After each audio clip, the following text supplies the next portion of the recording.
There's no mention of you anywhere in the will, Emily. I double-checked with the attorney. I blinked hard. My half-sister, Mallory, couldn't even look me in the eye as she said it. Her voice cracked. Maybe guilt, maybe disbelief, but my heart didn't care. It shattered anyway. Dad had just been laid to rest 3 days ago. And now, I was being erased like I never existed. I sat on the cold edge of the worn leather sofa in our family's living room. No, their living room now, I suppose, as boxes were being packed up around me. I hadn't even processed the funeral and unpacked my suitcase from Seattle where I worked as a physical therapist. But apparently, it was already time to divvy up the house, the heirlooms, the accounts. And me? I was just a guest. I'm sure it was just a misunderstanding, I said, my voice sounding thinner than I felt. Mallory winced. You can talk to Rachel if you want. She's the one who handled everything with Dad's lawyer. But it's all been finalized. Rachel, my stepmother, the woman who married my dad when I was 14, who always introduced me to her friends as his daughter. Never our daughter or my stepdaughter. Just his. Like I was a hotel guest she'd be rid of soon. She never yelled. She never threw things or called me names. But she never included me either. It was silence and frost and rules designed just for me. My toothbrush was always the one missing from the holder. My name never written on the Christmas stocking, even when I'd embroidered hers myself one winter. And now, she had done the unthinkable. She had erased me from my own father's will. Emily, I need you to return the keys, Rachel said from the kitchen doorway, where she stood with folded arms and freshly blow-dried hair, as if this was a brunch meetup and not a war zone. My blood ran cold. I'll live here. Well, I did. Until 3 weeks ago, I said, still frozen on the couch. She gave a cold smile. The deed was updated months ago. Your father made sure everything was in order before his last surgery. I'm sure this is hard, but let's not make it harder.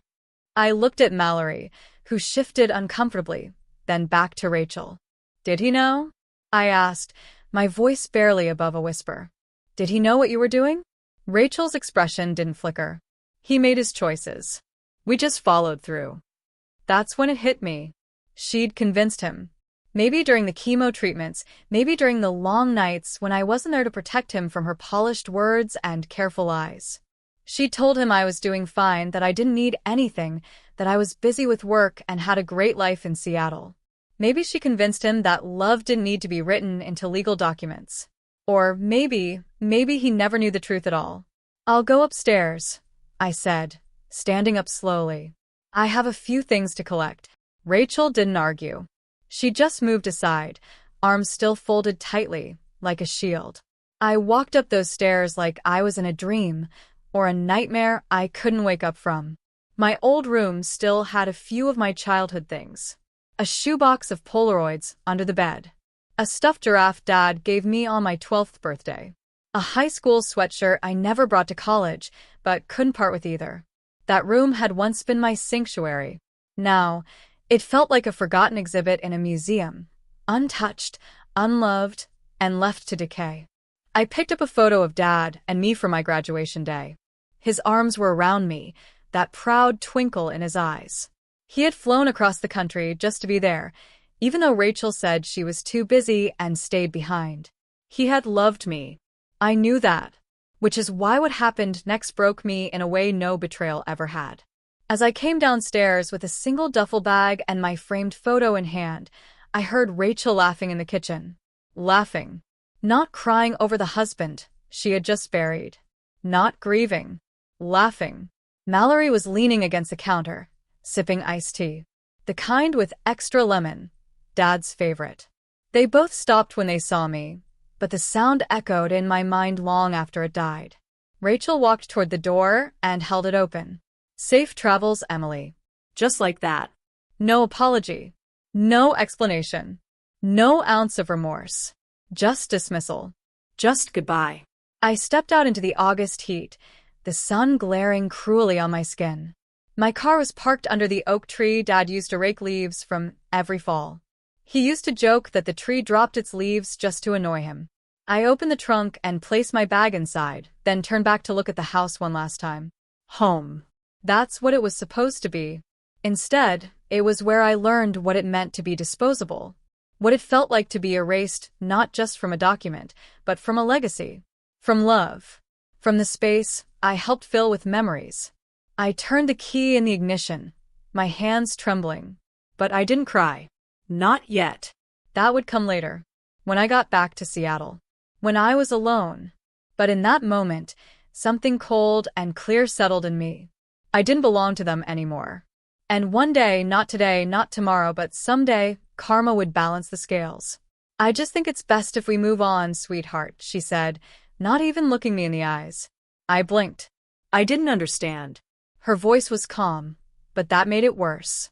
There was no emotion, no hesitation, not even a flicker of discomfort. Just cold, corporate finality, as if this conversation were a boardroom decision, not the unraveling of a family. You're not in the will, Madison. Your father and I discussed it before he passed. It was his wish. I felt something lodge itself in my throat. My hands trembled slightly, hidden in the pockets of my coat. It was December. I could smell pine needles from the wreath on the front door. Everything felt oddly festive, detached, like the world didn't know it was cracking apart for me. But he wouldn't, I whispered. He did. She said it like she had rehearsed it. Crisp and conclusive. I could hear the radiator clicking behind her, the hum of the lawyer's computer, and the shuffle of papers. It all felt distant, unreal. I nursed him. I fed him. Madison, she interrupted, raising her hand slightly like a traffic officer silencing a child. This is what's been decided. It's not personal. My jaw clenched. Not personal? She stood up, adjusting her black cashmere shawl. You can stay here until the weekend, but by Monday, the house will need to be emptied. The estate has been transferred fully. Fully. That word echoed. She didn't even give me time to grieve. My father died only 10 days ago. 10 days. And now, I stood in what used to be our living room, the house I grew up in, the house my father built from scratch in Vermont after Mom died, and I was being told I didn't belong here anymore. Not in the house. Not in the family. Not even in his will. I remember staring at the fireplace, where the family stockings used to hang. Mine was always the biggest. Dad had made it himself when I was 5. He stitched my name in green felt. Maddie. Not Madison. Maddie. The name only he ever used. It was gone now. Replaced with a sleek, monogrammed stocking that read S&D. Susan and David. My stepmother. Her son. I wanted to cry. Scream. Rage. But instead I stood there.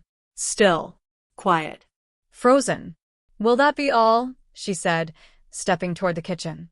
I guess so, I muttered. Good. You'll be all right. You're strong, Maddie. Don't call me that. You don't get to call me that. But I said nothing. Just turned around, walked up the stairs, and sat on the edge of my childhood bed. That night, I didn't sleep. I sat there in the dark, watching shadows move across the ceiling, listening to the snow fall outside. My suitcase lay open on the floor, half-packed, like my mind, trying to process the unthinkable. I thought of Dad's voice. The way he used to hum in the mornings while frying eggs. His stupid knock-knock jokes. The way he cried during graduation, trying to hide it by faking a sneeze. The way he held my hand in hospice, his voice barely a whisper. Don't let anyone push you out of the life you've earned, Maddie. And now this. The next morning, I walked downstairs to find Susan laughing on the phone. She was already redecorating. The walls were a different color. New curtains. Dad's old hunting trophies gone. His records tossed in a box labeled Donate. She glanced at me. Morning.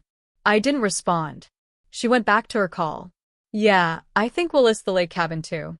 It's just a burden, really. No one uses it. I used to go there with Dad, every summer. We fished. We swam.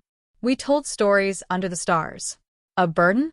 By Sunday afternoon, I had packed everything. Just 2 suitcases.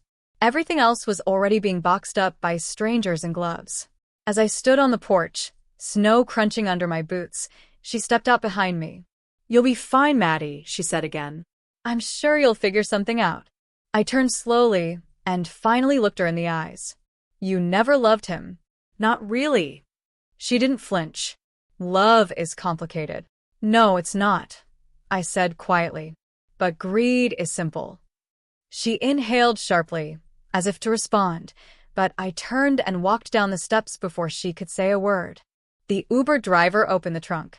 "Airport?" he asked. "No," I said, swallowing the last of my tears. "Just drive."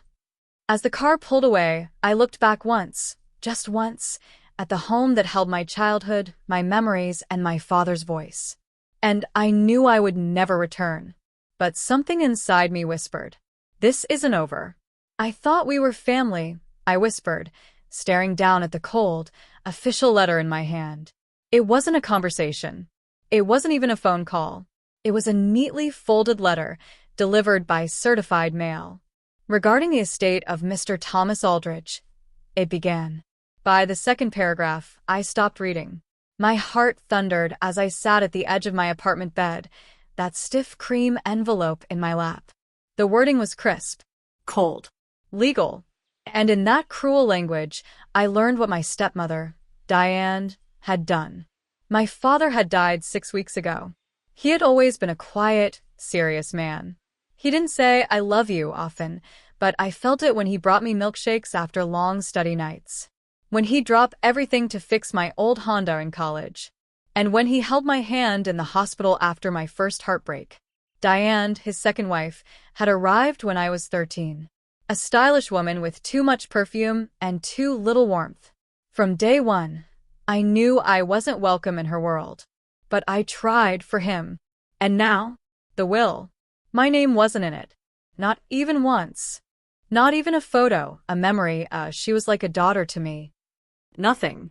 Everything was left to Diane and her 2 sons, her real children, as she called them at the funeral when she thought I couldn't hear. I reread the letter. My lawyer had called that morning, but I was too stunned to believe her. Now I had the paper in hand. My heart didn't break. It detached, as if some part of me floated above my own body, watching this moment in slow motion. That night, I didn't eat. I didn't call anyone. I just laid in silence, listening to the hum of the refrigerator and the occasional car passing outside my window. My friends texted, "You okay?" I typed, "Just tired." I wasn't tired. I was erased. At the reading of the will 2 days later, I sat at the far edge of the long wooden table. Diane arrived late, of course, in her red coat and designer sunglasses, like she was attending brunch, not finalizing my father's legacy. "Let's just get this over with," she said breezily, flipping her hair. She didn't look at me. Neither did her sons, Eric and Brandon. They were already talking about selling the lake house. The attorney cleared his throat and read the will. It felt surreal, like a bad dream on loop. "To my beloved wife, Diane Aldrich, and her sons Eric and Brandon, I leave." I zoned out. No one even flinched when my name didn't come up. No one but the lawyer, who paused awkwardly, glancing at me as if to say, "I'm sorry." Afterward, I stood by my car in the cold parking lot. I hadn't even noticed the weather. Diane walked past with her sons, all laughing about who would get which car. "I guess Dad didn't think you needed anything," Eric said with a smirk. Brandon added, "Maybe he knew you were just in it for the money." I stared at them blankly. They didn't know me. They never knew me. And neither, now I feared, did he. That night, I opened the box of photos I'd taken from Dad's house after the funeral. My hand trembled as I lifted the one of us at the science fair in 8th grade. He'd been so proud. He'd framed that picture. But I wasn't in his will. That sentence hit me harder than anything else. It wasn't just about money. It was about memory, about legacy, about being chosen. And I hadn't been. My name is Avery Collins. I was born in Charleston, South Carolina. My childhood wasn't perfect, but for the most part, it was full of small joys, until the day my father decided to remarry. I was just 9 when he introduced me to Rebecca, the woman who would later become my stepmother. At the time, I didn't know what that word truly meant. I thought it meant more love, more family. But I was wrong. In the beginning, Rebecca seemed fine. Maybe a little cold, a little stiff. She'd force a smile when Dad looked her way, but behind his back, her eyes never really met mine. She always made excuses to stay away from our bonding moments. She never really said anything cruel, but her absence was louder than any insult. The shift came gradually. First, it was the missing place at the table. Then, the forgotten birthday gift. I still remember my 12th birthday. I came downstairs in my favorite purple dress, the one Grandma had mailed me from Atlanta. I sat at the table, waiting for Rebecca to serve the cake Dad had promised we'd all have together. But there was no cake. No balloons. No singing. Just silence. "Oh, Avery," she said as she walked past me, not even looking up from her phone, "I thought you were staying with your aunt this weekend." She knew I wasn't. I had reminded her 3 times. That was the day I stopped expecting anything from her. Dad tried. He really did. But I could see he was torn. Rebecca didn't want me around, and he didn't want to rock the boat. So I learned to survive on scraps. Scraps of love. Scraps of attention. Scraps of anything that resembled family. I became the invisible girl in my own home. One Thanksgiving, I brought home a handmade card for both of them. I had spent hours cutting and gluing the perfect little turkeys, even adding gold glitter to the edges. I watched Rebecca take the card, glance at it for a second, then toss it onto the kitchen counter like it was junk mail. Not a word. No thank you, no smile. Just a discarded card, sparkling on the cold marble next to her grocery coupons. My dad? He patted my head and said, "That's sweet, honey." Then he walked away. That moment stayed with me. At school, I was the quiet girl. The girl who always finished her homework early. The one who smiled but never invited anyone over. I lied and said our house was being renovated or my stepmom was allergic to cats. Or kids. My best friend, Nicole, once asked me why I never invited her to sleepovers. I shrugged and said, "My house is boring." The truth? I didn't want her to see how unwanted I felt in my own space. I worked hard. I studied every night, hoping that if I just achieved more, they'd finally see me. I made honor roll every year, won the regional spelling bee, and got accepted into Columbia University with a full scholarship. I thought maybe, just maybe, they'd be proud. But when I showed Rebecca my acceptance letter, she barely looked up from her laptop. "Oh, Columbia? Isn't that up north? It's cold there." That was all she said. Not congratulations. Not "I'm proud of you." Just commentary on the weather. Dad was happy, I think. He said he was. He hugged me and said, "You're gonna do big things, kiddo." But even then, he looked over his shoulder, as if checking if Rebecca approved of his words. She didn't. She never did. I left home and barely looked back. I worked part-time through college, took on freelance writing gigs, skipped vacations, and managed my expenses like a soldier in survival mode. While other students went home for holidays, I stayed behind in empty dorms, heating up cheap mac and cheese in shared kitchens. I told myself it was better this way. I sent cards to my dad every Father's Day, even mailed gifts. He'd text a polite "thanks kid" but never call. Rebecca made sure he stayed emotionally tethered to her, not me. I stopped expecting him to show up for graduation. He didn't. Still, I worked harder. I built my own life. Got a small apartment in Brooklyn, started writing for a local magazine, and then finally landed a job at a reputable publication. My bylines started appearing on articles that got real attention. For once, I was proud of myself. I emailed Dad a link to one of my biggest articles, one that got featured on the homepage of a major news site. He didn't reply. Days later, I saw Rebecca had posted something about it on her Facebook, something snide. So many words, still not a real job. That hurt more than I wanted to admit. She could have just ignored it like she usually did. But this time, she went out of her way to be cruel. I started seeing the pattern in full clarity. Rebecca didn't just dislike me, she resented my existence. And Dad? He let her. Years passed. I grew, thrived, healed in some places and scarred in others. I met wonderful people who taught me how to love myself again. But the wound of being the unwanted child, the invisible daughter, never fully closed. Then, in my late 20s, I got a call. Dad had fallen ill. Liver complications, something serious. I flew back to Charleston, even though every fiber of me wanted to stay away. When I walked into that hospital room, Dad looked surprised. "Did Rebecca call you?" he asked, his voice weak. "No," I said softly, "she didn't. The hospital did." That look on his face, that flicker of shame, was the first honest thing I'd seen in years. I stayed for 2 days, held his hand, fed him soup, read to him when he couldn't sleep. Rebecca came and went, barely acknowledging me. On the 3rd day, I overheard a conversation in the hallway, Rebecca talking to the lawyer.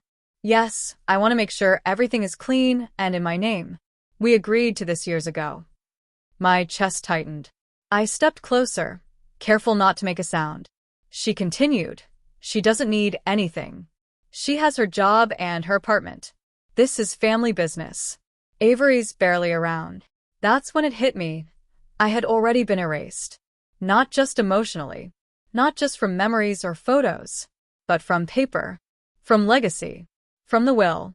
It wasn't just hurtful. It was betrayal carved into legal ink. I didn't confront her. What would be the point? She had made her decision. And clearly so had my father. But I walked out of that hospital with a new clarity, the kind that only pain sharpens. I was no longer waiting to be loved by them. I was done trying to earn space in a home that never wanted me. And that was the beginning of everything changing. The week after my father's funeral felt like a fog, like I was walking through someone else's life, wearing my own skin. I had tried to be strong, not just for myself, but for him, for the memory of him. I stayed after the service to help clean up. I greeted people with polite nods and received half-hearted condolences from distant relatives who never once remembered my birthday. My stepmother, Eleanor, had been composed the entire time. Too composed. Not a single tear, just tight-lipped gratitude and perfectly timed smiles for the guests. Even when she glanced at me, it was like I was a distant acquaintance, not the daughter of the man she had lived with for over a decade. A week after the burial, Eleanor called a meeting with the lawyer. No warmth, no invitation, just a group text. "Legal matters regarding Martin's estate will be addressed on Tuesday. Attendance optional." Optional. I didn't sleep much the night before. I kept telling myself not to expect anything, to brace myself for the worst. But deep down, some small part of me still believed he had remembered me.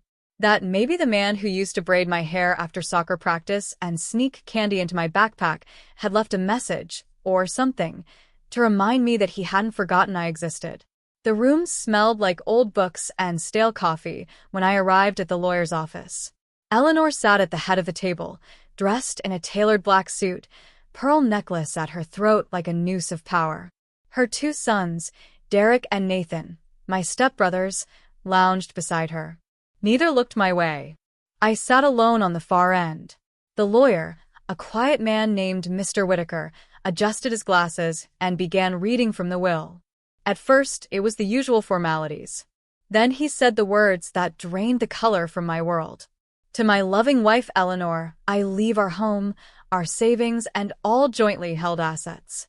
To Derek and Nathan, I leave the ownership of my small business and investment portfolio. To my daughter, Claire." A pause. A long, horrible pause. Mr. Whitaker cleared his throat. "I regret to inform that this version of the will does not name Claire as a beneficiary." That moment was not quiet. It was dead. I looked around the room. No one said anything. Eleanor didn't even flinch. Derek smirked. Nathan tapped his phone under the table. I spoke, my voice barely audible. "What does that mean?" "There must be a mistake." Mr. Whitaker glanced at me with discomfort. "The will was revised 2 years ago. Signed and notarized." "I'm very sorry, Claire." I swallowed hard. "He never told me he changed it." "That's not uncommon," he replied. Eleanor finally spoke. "Martin made his choices. You should respect them." I stared at her. Respect them? He would never. You've always misunderstood your father's priorities, she interrupted, her tone calm but cold. This isn't about love. It's about responsibility. But I'm his daughter. You were always more trouble than you were worth, Derek muttered under his breath. I snapped my head in his direction. What did you say? Eleanor raised her hand. Enough. This isn't a courtroom. Mr. Whitaker tried to cut in. Perhaps we can? No, let her speak, Nathan said smugly. She clearly needs closure. I stood up, my legs trembling. You've taken everything from me. Everything. He would never do this if he were thinking clearly. Eleanor looked me dead in the eye. Well, Claire, he wasn't. Not in the end. The insinuation hit me like a punch. Was she saying he wasn't in his right mind? That she manipulated him? But the room was done with me. I could feel it. The air had turned thick with dismissal. I gathered my coat in silence. Not another word. If I opened my mouth again, I would scream. As I reached the door, Eleanor added behind me, I hope you find peace, Claire. But dragging this out won't change anything. I turned, just once. I hope you can sleep at night, I said softly. Her smile didn't reach her eyes. Like a baby. I walked out into the winter wind, the door shutting hard behind me. Not just the door to that office, but every illusion I had left. I didn't storm out of their lives. I just faded. There was no long, dramatic goodbye. No confrontational email or tear-filled voicemail. Just quiet. Intentional, liberating silence. I started with the little things. I unfollowed my stepmother on social media. Not blocked. I didn't want her to think I cared enough to make a scene. I just removed myself from the space where she got to watch my life unfold while pretending I didn't exist. It felt like erasing a ghost that had been haunting my timeline. Next, I deleted the group chat. The one where I'd always be the first to send birthday messages, share job promotions, or check in on people who never checked in on me. No one even noticed I was gone. Then came the harder part. Every month, since Dad passed, I'd been sending a small amount of money to help with the property taxes on the house. It wasn't required, no one asked me to, but I felt like I owed it to his memory. He built that house with his hands. I used to picture him painting the porch, measuring the kitchen counter, laughing as he struggled with IKEA furniture. That home was his legacy. But now, it was hers. Entirely hers. She had made sure of that. So, I stopped the payment. I logged into the portal, clicked Cancel Recurring Transfer, and stared at the screen before confirming. My finger hovered over the mouse. My chest felt tight, like betrayal was now something I was capable of. But then I whispered, he wouldn't want this, and clicked. Freedom felt like a breath I'd been holding for years. I didn't need to announce any of this. I didn't write a Facebook post or call a cousin to vent. I didn't even journal about it. It was the kind of shift that happens in your bones, quiet, deep, certain. The messages slowed. No one asked why I hadn't visited. No one checked to see if I was okay. Their silence was just confirmation of what I already knew. I had never truly belonged. I had just been useful. And now, without my usefulness, I was invisible. But for the first time, I wanted to be. I took long walks in the park with my dog, Scout. I started making dinner for one, lighting candles, playing music, setting the table, like I was honoring my own presence. I texted my people, the friends who never asked me to shrink, the coworkers who smiled when I walked in, the barista who remembered my name. I stopped trying to earn love. Stopped begging to be seen. Stopped believing that loyalty meant staying where I was never celebrated. And, maybe the most surprising thing? I wasn't sad. There was grief, yes, like shedding a skin I'd lived in too long. But beneath that grief was calm. A peace I didn't know I'd been starving for. One afternoon, I stood at the edge of my driveway holding a cardboard box. Inside it were the last of the things I'd left at that house. Old photo albums, a mug my dad gave me, a sweater I'd forgotten. A neighbor, Mr. Harris, had texted me saying my stepmother left them on the porch with a note that read, "Return to sender." I didn't cry. I didn't shake. I just stood there, letting the sun warm my skin, holding that box like it was both an ending and a beginning. I placed it in my storage closet, a time capsule from a version of myself I no longer needed to be. My silence was no longer a prison. It was a choice. And choices are power. For the first time in my life, I wasn't waiting for someone to love me better. I was loving myself enough to walk away. I didn't expect anyone to notice. I had stopped trying to explain myself, stopped hoping someone would speak up for me or say, "Hey, that wasn't right." But grace often arrives in the quietest, most unexpected ways.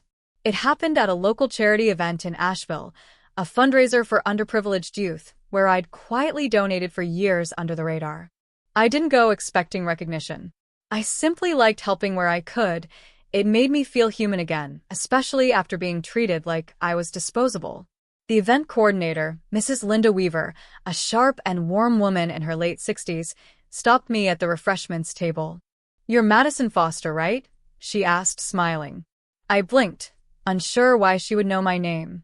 "Yes, I am." She grinned wider. "I've been wanting to meet you for a long time." Before I could ask why, she reached into her bag and pulled out a thank you letter, handwritten, a little worn at the corners. "My granddaughter wrote this 3 years ago. You probably don't remember, but you paid for her school books and winter coat when our application was denied. You used to work with the local mentoring program, right?" I swallowed hard. My eyes stung. "I remember," I said softly. "She was so bright. I just wanted her to have what she deserved. She's in college now. Full ride. Studying law." Her voice cracked. "She never forgot you." I couldn't speak. The years of being invisible to my own family, of being dismissed like I was nothing more than a burden, and here was a woman who saw me, really saw me. Mrs. Weaver leaned in a little closer. "I saw your name recently in the local notice. Something about your father's estate." Her voice dropped. "I don't want to overstep, but they made a mistake, child. They erased the wrong person." I froze. She had seen the article. Yes, it had gone public. Not by me, but through legal channels. The will change was formal, filed, and available for public viewing. My name was struck out. My stepmother had gotten everything. It had created a minor stir in town, especially since my father had always been known as a man of values. "I'm sorry for what you've had to endure," she said. "But I promise you, people are watching. And those who matter, they know." Her words sat in my chest like a warm fire. But it didn't stop there.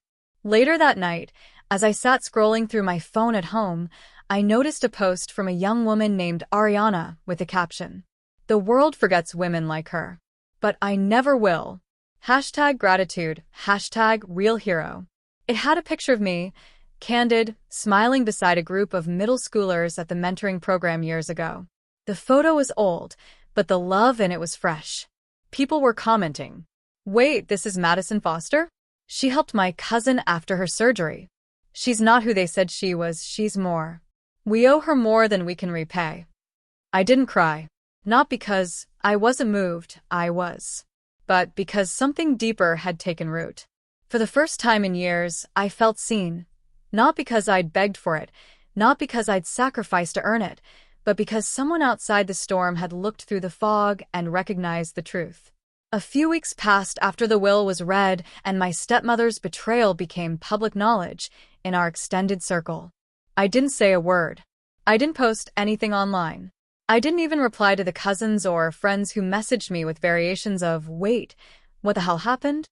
But silence has a way of becoming louder than screams. That's when it started, the slow, careful outreach. Not from my stepmother herself, of course, but from the people who once acted like I barely existed. The same family members who nodded silently when Diane made her choices were now awkwardly texting, calling, trying to mend fences that they themselves had lit on fire. The first message came from my step-aunt, Marianne. "Hi, sweetheart, I know things have been complicated lately. Diane didn't mean to hurt anyone. We all got caught up in legal stuff. Maybe we can all sit down and talk through this as a family." As if it was just a misunderstanding. As if I'd misheard a legal document that said my father left me nothing, not even the house I was raised in. The second attempt came through a family friend, Mr. Callahan. He left a voicemail I replayed 3 times. "Hi, Emily, I know I'm just the messenger here, but Diane really wants to clear the air. She's saying some things got miscommunicated, and if possible, she'd love to meet for lunch. No pressure, but it might be time to clear things up before things spiral in public. Spiral in public? That's when I realized what was really going on. They weren't reaching out because they had a change of heart. They were doing damage control. People had started to notice what she'd done. The whispers at church. The side glances at the grocery store. Her carefully built image of the grieving, elegant stepmother was cracking. And me? I was silent. I hadn't said a word. I hadn't given an interview. I hadn't even corrected anyone's assumptions. But that's the thing. People notice silence too. Especially when the kindest one in the room just disappears. My cousin Jenna messaged me late one night. She'd always been a little closer to me than the rest. She never took sides openly, but she also never defended me when things went down. I just want to say, I didn't know Diane took you out of the will. That wasn't right. You were there for your dad till the very end. I feel awful. That meant something. But still, it didn't erase what had already been taken. Then came the most shocking call. Diane herself. I didn't answer the first time. Or the second. On the third try, my phone buzzed while I was folding laundry and I accidentally answered it. Emily. Her voice came through, rehearsed but soft. I didn't think you'd pick up. I didn't mean to, I said flatly, keeping the phone on speaker and continuing to fold socks. There was a long pause. Then she sighed. I think we should talk. About what? She hesitated. Look, this thing with the will. It's gotten out of hand. I think there's been a lot of misunderstanding. No misunderstanding, I replied calmly. You had the attorney read it out loud. Another pause. She tried again. Well, your father had his reasons. But maybe we can revisit some things. I don't want this to tear the family apart. The word revisit sounded so rehearsed, so legally cautious, I almost laughed. You mean you want to revisit things now that people are talking, I said. That hit her. She went silent for a moment. I just think we could start fresh, she said, switching to the tone she used when she wanted something. I know your dad would have wanted us to stay connected. My dad, I repeated. Not yours. Click. I hung up before she could answer. That wasn't the end of their attempts. A few days later, I got a long, handwritten letter in the mail. The envelope was pink, scented, and written in that stiff cursive dye and always used for thank you cards and Christmas notes. Inside, it was 3 pages of deflection. Not one apology. Just sentences like, I hope you understand the burden I was under. There was so much paperwork, and I was grieving too. Let's not allow legal decisions to destroy what we had as a family. What we had. I tore the letter in half and threw it in the recycling bin. Then the social media outreach started. Not from Diane, she wouldn't risk that, but from people who hadn't spoken to me in years. Hey saw your dad's tribute photos. Beautiful. How have you been? I know I wasn't around much, but I heard what happened. You okay? And worst of all, can you maybe ask Jenna to take that post down? People are asking questions, and it's making Diane uncomfortable. Uncomfortable? So was I, sitting in a tiny apartment, paying bills without the inheritance I was supposed to receive, while my childhood home was being redecorated in coastal farmhouse style by a woman who treated me like a guest in my own life. But I didn't respond. Not to a single one. They wanted peace, but not truth. They wanted forgiveness, without accountability. They wanted the silence of the past to return, where I played along, showed up for photos, and accepted the bare minimum as love. But I wasn't going back.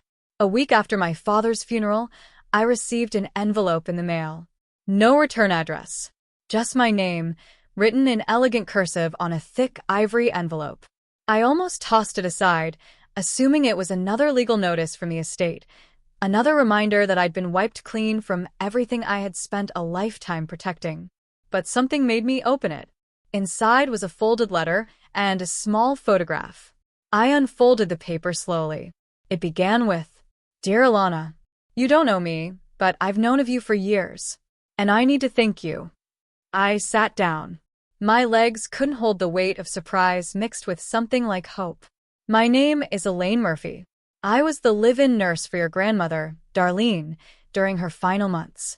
I met you once, briefly, when you visited with flowers and a warm blanket you'd made yourself. You sat with her for hours, rubbing her hands, reading her favorite Bible verses aloud. You didn't even know I was watching from the hallway. Tears blurred my vision. That was over 7 years ago. After you left, your grandmother cried. Not from sadness, but because she felt seen. She told me, "That's my girl. She makes me feel real again." My chest caved inward. My grandmother had passed a few weeks later. I had always wondered if those visits meant anything. My stepmother had claimed I was doing it for attention. "Alana, I know what your family did to you. Your father was proud of you," he told me. "And he kept every single letter you mailed him after you moved away."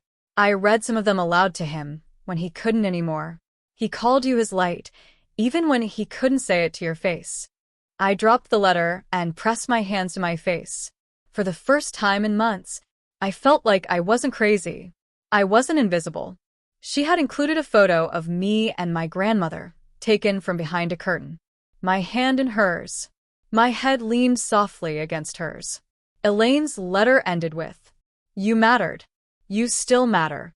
Don't let their silence erase your truth. I'm only one voice, but I hope it brings you a fraction of the peace you gave others." I sat in that silence, letting it settle over me like a warm embrace. Not for what I'd done, but for who I'd always been. A few days later, I received a message request on Facebook. From Elaine's daughter. "Hi, Alana. My mom said you were the kindest soul she ever met in her years as a nurse.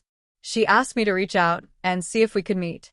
She wants to give you something in person." I met them at a small diner just outside town. Elaine stood when she saw me and hugged me like I was family. Her eyes were full of tears. "I've waited a long time to do this," she said, slipping a tiny velvet box across the table.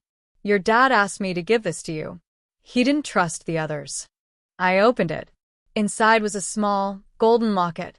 My father's initials engraved on the back. Inside, a photo of him holding me as a baby.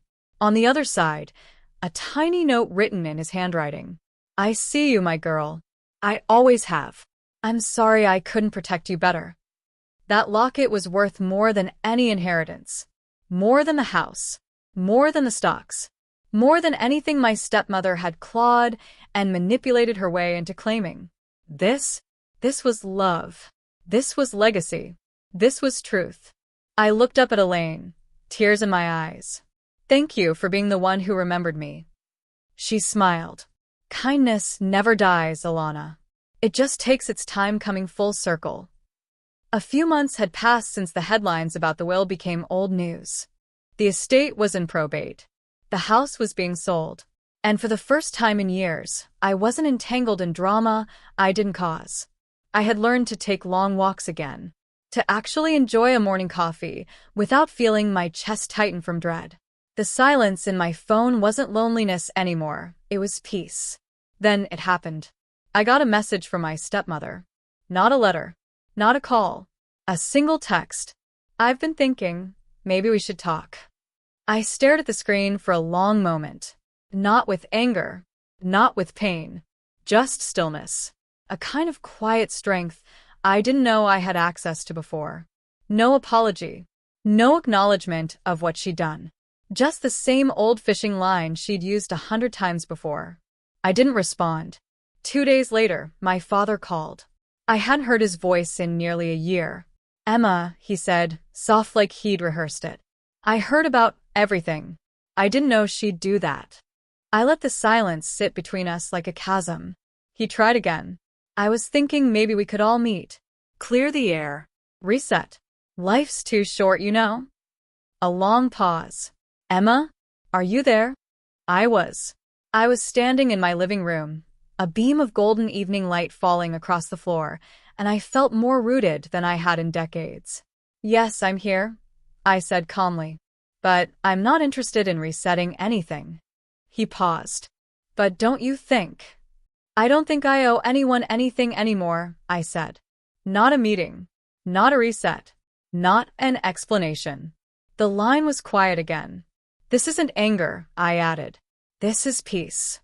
He tried to convince me. There were stories about family and regrets, about how we should try again because at the end of the day we're blood. But that didn't move me.